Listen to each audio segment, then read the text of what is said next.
Olá, concursandos e concurseiros! Começa agora pela JCTV, o JC Entrevista. O assunto de hoje é o estilo de provas da ESAF, considerado uma das bancas mais difíceis em concursos públicos. Quem fala sobre o assunto é o especialista em Direito Empresarial e Tributário, professor de cursos para concursos públicos e analista de promotoria do Ministério Público do Estado de São Paulo, Henrique Subbi. Henrique, mais uma vez, muito obrigada pela sua participação. Eu agradeço esse espaço. Pamela, olá a todos. É um prazer estar aqui. O prazer é todo nosso. A ESAF costuma carregar a fama das provas dificílimas.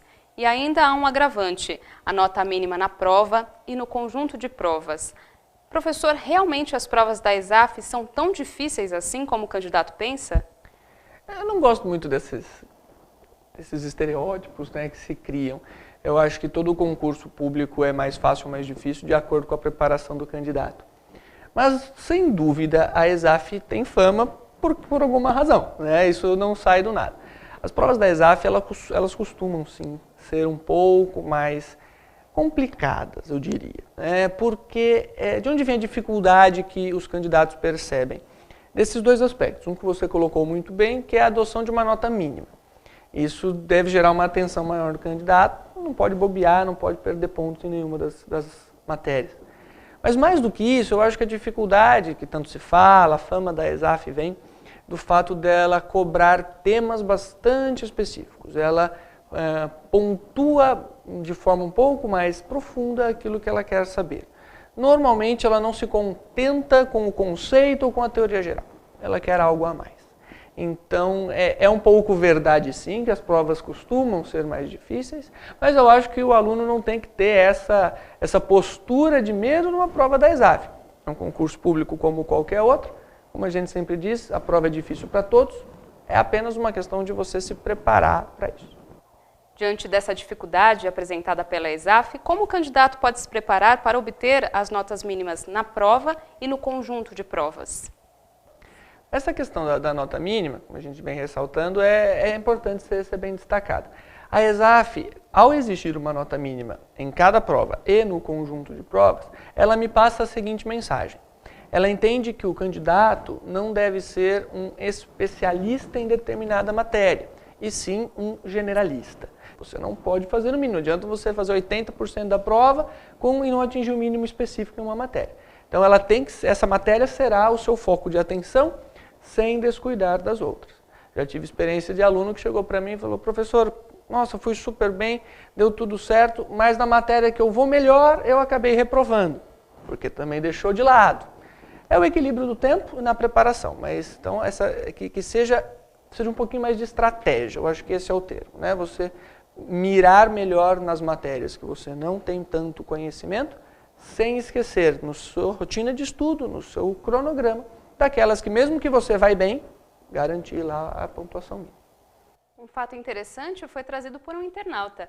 O Tarcísio Wagner Barbosa Dantas escreveu para a gente dizendo que no concurso para auditor da Receita Federal de 96, a ESAF acabou aprovando quem tinha feito 50% no somatório das 3 provas aplicadas naquela data e não os que tinham obtido 50% em cada prova. Como ele diz, estava explícito no edital. Ainda hoje, professor, a ESAF enfrenta problemas semelhantes? Acho que não. Não me recordo especificamente desse caso, em 96. Se aconteceu, assim como o internauta fala, de haver uma aquilo naquilo que estava previsto no edital, isso é um problema sério dentro do concurso. E hoje, eu vou dizer que a fiscalização em cima do concurso público está muito grande. Primeiro pelos próprios candidatos, e isso é bom porque são os principais interessados. Mas eu acho que a grande vantagem também que a gente vem acompanhando nos últimos 3 a 4 anos foi uma mudança de postura no Poder Judiciário quando levado a ele um conflito, um problema que aconteceu num concurso. Até o começo dos anos 2000, o Poder Judiciário, ele, de certa forma, lavava as mãos para o concurso público. Ele dizia que ele não era banca examinadora, que ele não tinha essa função, ele se limitava a julgar, a verificar algumas nulidades muito gritantes. Com o crescimento da procura, do interesse pelo concurso, a valorização do cargo público, o interesse geral que vem crescendo, o Poder Judiciário acompanhou isso. Então a gente já tem decisões bastante favoráveis, bastante modernas em relação aos concursos públicos, de forma que um desrespeito tão flagrante como esse a uma norma prevista no edital, eu tenho certeza que hoje, seja da ESAF, seja de qualquer outra banca examinadora, não passaria despercebido. Eu acho que o próprio judiciário interviria, sem sombra de dúvidas, para fazer com que o edital seja cumprido, que é assim que determina a lei. Esse é realmente um alívio para os candidatos. Agora, falando das questões, que tipo de formato e disciplina a ESAF costuma valorizar? A ESAF, para quem nunca percebeu, né, ela é um órgão do Ministério da Fazenda, Escola Superior de Administração Fazendária do Governo Federal. Daí porque ela costuma, digamos que ela é conhecida pelas provas da Receita Federal, a quem ela se liga diretamente. Com isso, as matérias mais exigidas pela ESAF, naquela questão da dificuldade, que ela costuma exigir mais do candidato, sem dúvida que a gente vê direito tributário, afinal é uma prova da Secretaria da Fazenda, que costuma estar vinculado à arrecadação de tributos, e direito constitucional, que, enfim, também é bastante geral, mas ela costuma cobrar de uma forma mais pesada, principalmente nas provas de nível superior. Direito tributário é uma das disciplinas mais cobradas na prova da ESAF e é também a sua área de atuação, assim como o direito empresarial. Quais costumam ser os temas mais recorrentes para essas duas disciplinas, professora? Eles, como eu comentei no início desse bloco, eles tratam o direito tributário de uma forma mais específica. Se você vai fazer um concurso de nível médio da ESAF, eu arrisco dizer que uma leitura cuidadosa dos artigos da lei, do Código Tributário e das leis previstas no edital costuma bastar, pelo que a gente vem vendo nas últimas provas. Já as de nível superior, em direito tributário especificamente, isso não é verdade. Aí exige um conhecimento mais profundo do candidato, é uma matéria que deve ser dada especial atenção, também em questões doutrinárias. Aí só o texto da lei não vai bastar. Eles vão cobrar conceitos, decisões recentes do Superior Tribunal de Justiça e do Supremo Tribunal Federal. É visto como uma matéria mais dedicada mesmo da prova.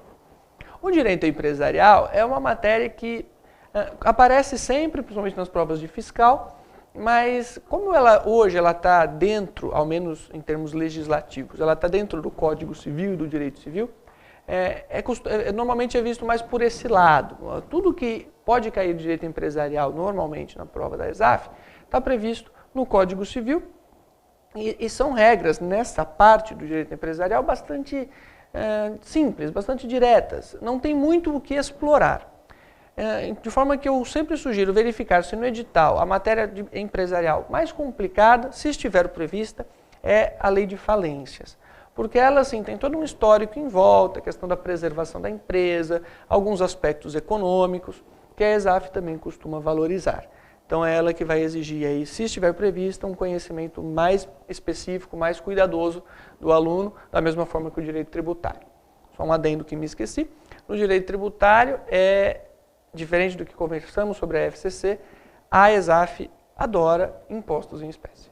Então, para direito tributário, principalmente de nível superior e de nível médio, em questões um pouco mais tranquilas, mas sempre vai aparecer imposto de renda, IPI, IOF, as normas específicas para esses tributos que as outras bancas examinadoras costumam não cobrar tanto. Por serem questões nem tão fáceis assim, onde o candidato pode buscar bases para formular o estudo?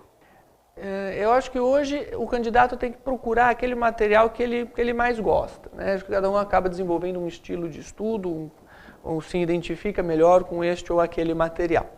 Então existem aí já no mercado uma série de opções para você ter esse arcabouço, esse material para você estudar. Como a gente costuma reiterar, a fórmula, letra da lei, doutrina e prática, resolução de questões, costuma ser geral, né? Vale sempre.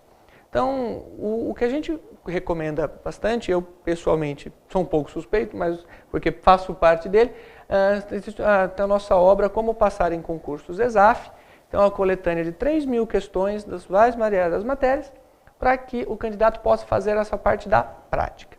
Em termos de doutrina, a internet tem várias opções já de cursos online, de excelente qualidade. Se você quiser pegar um resumo ou uma sinopse, vai na livraria, dá uma folhada, veja se está na sua linguagem, se você se identifica.